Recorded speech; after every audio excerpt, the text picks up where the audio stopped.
Well, for more on the launch, I had a chance to talk to Scott Snyder. He's the director of the program on United States-Korea policy for the Council of Foreign Relations. He told me what this launch actually means for South Korea.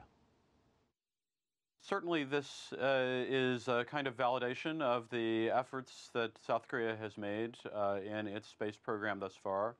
The program thus far has really faced a number of obstacles and some disappointments.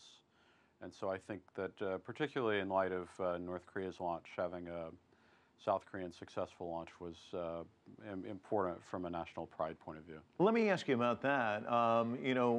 Here in the United States, we witnessed the space race between the Soviet Union and the United States. Are we going to be seeing something similar between the DPRK and the ROK? I mean, last month it was the DPRK, this month it's the ROK. Will the DPRK try and respond with their own launch?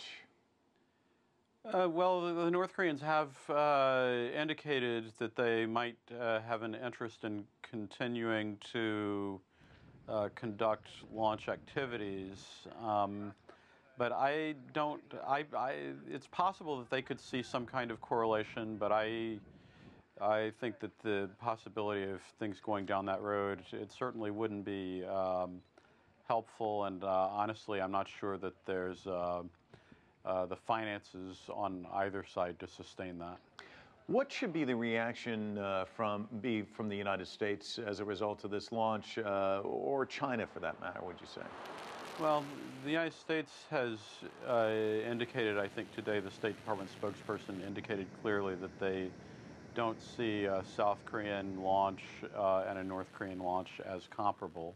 The bigger picture, I think that, the major concern is likely to shift toward, the issue of potential nuclear tests in North Korea and whether or not that will happen, and then whether or not the international community is prepared to respond effectively to that. And your summation on that, the likelihood of that happening? I think the North Koreans have given a number of signals that they are moving in that direction. I think that they've indicated that they intend to conduct, I think they called it a higher level nuclear test. Is there anything the international community should be doing now at this stage to prevent that? I think that the likelihood of being able to dissuade North Korea from conducting another test at this stage is low.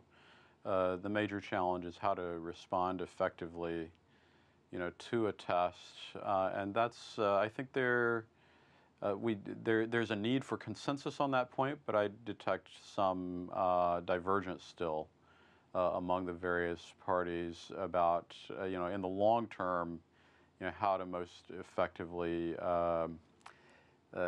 stop North Korea from continuing to try to develop a nuclear capability. Scott Snyder, thank you for your time. Sure, thank you.